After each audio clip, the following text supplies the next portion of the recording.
The Borrowers, Chapter 2. It was Pod's hole, the keep of his fortress, the entrance to his home.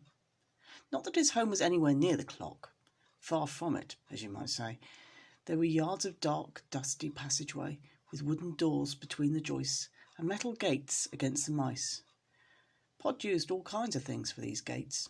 A flat leaf of a folding cheese grater, the hinge lid of a small cash box, and squares of pierced zinc from an old meat safe, and a wire fly squatter.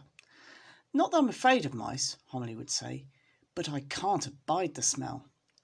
In vain Ariadne had begged for a little mouse of her own, a little blind mouse to bring up by hand, like Eglantine had. But Homily would bang with the pan lids and exclaim, "And look what happened to Eglantine." "What?" Ariadne would ask. "What did happen to Eglantine?" But no one would ever say. It was only Pod who knew the way through the intersecting passages to the hole under the clock, and only Pod could open the gates. There were complicated clasps made of hair slides and safety pins, of which Pod alone knew the secret. His wife and child led more sheltered lives in home-like apartments under the kitchen, far removed from the risks and dangers of the dreaded house above.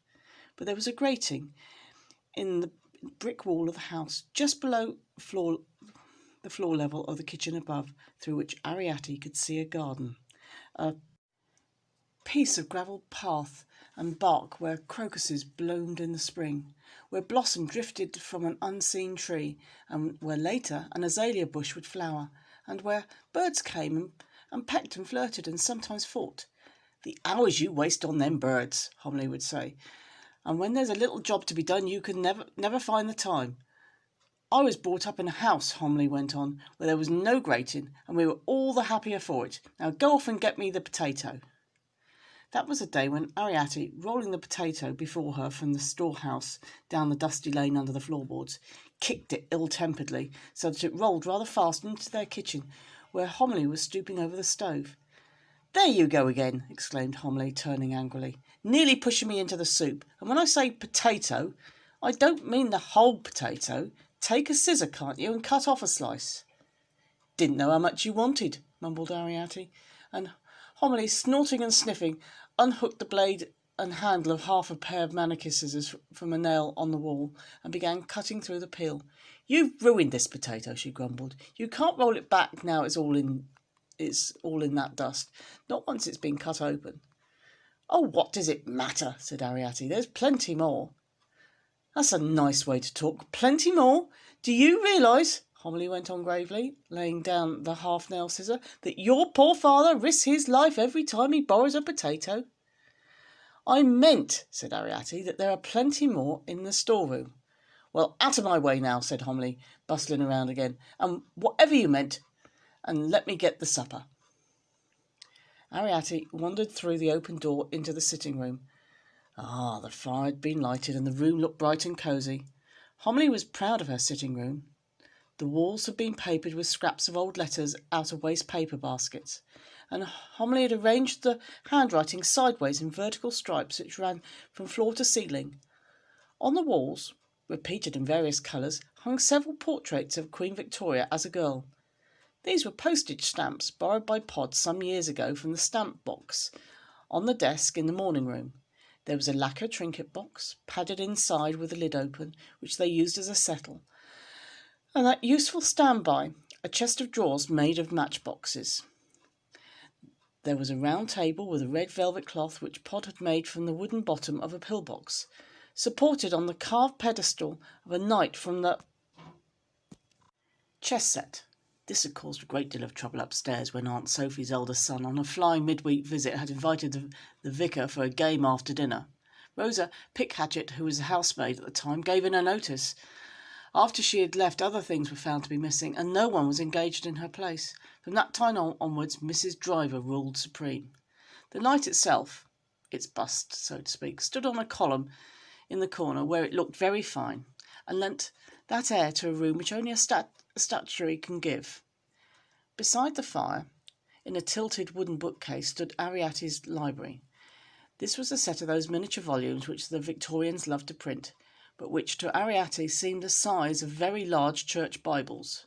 There was Bryce's Tom Thumb Gazetteer of the World, including the last census, Bryce's Tom Thumb's Dictionary with short explanations of scientific, philosophical and literary and technical terms, and Bryce's Tom Thumb edition of Comedies of William Shakespeare, including a foreword on the author, another book whose pages were all blank called Memoranda, and last but not least, Ariadne's favourite, Bryce's Tom Thumb Diary and Proverb book, with a saying for each day of the year, and as a preface, the life story of a little man called General Tom Thumb, who married a girl called Mercy Lavinia Bump.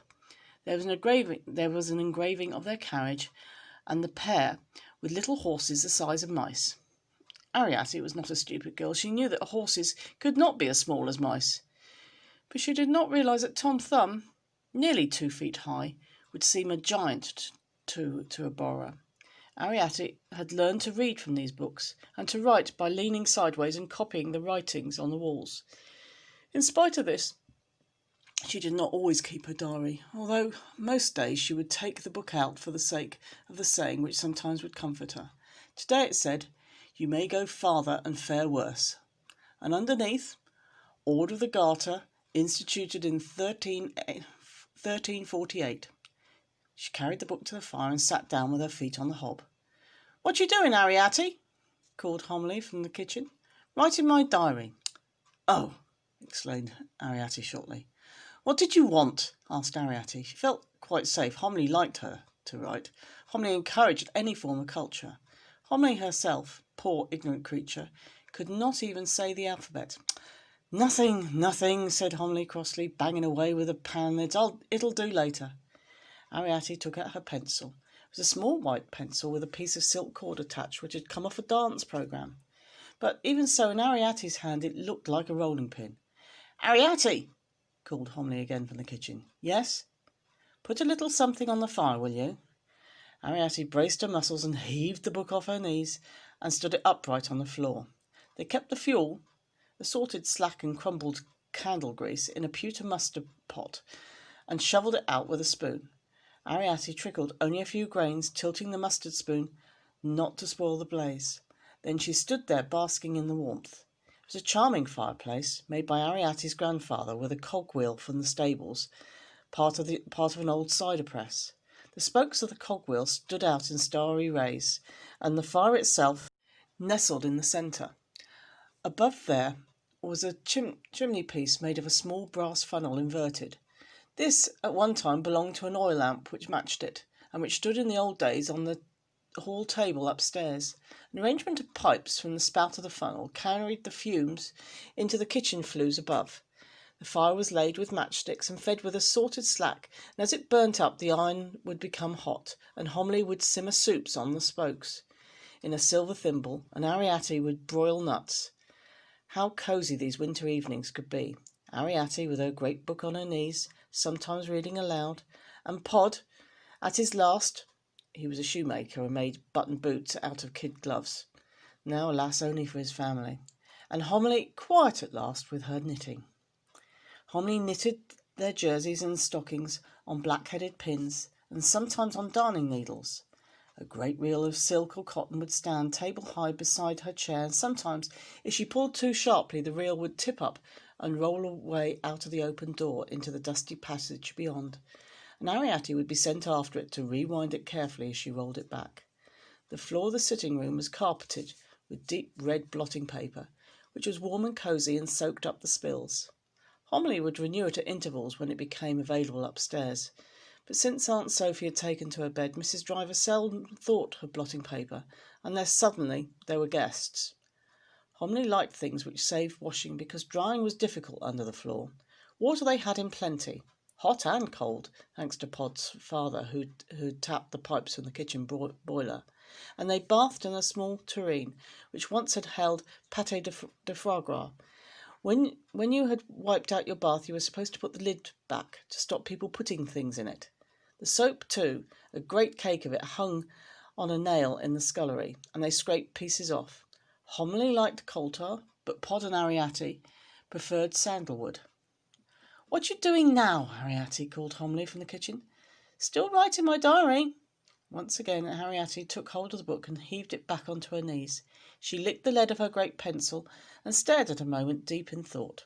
She allowed herself, when she did remember to write, one little line on each page, because she would never, of this she was sure, have another diary.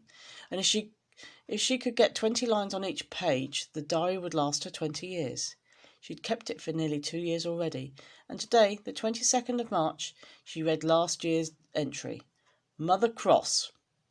She thought a while longer, then at last she put ditto marks under Mother and worried under Cross. What did you say you were doing, Ariadne? Called Homily from the kitchen. Ariadne closed the book. Nothing, she said. Then chop me up this onion. There's a good girl. Your father's late tonight.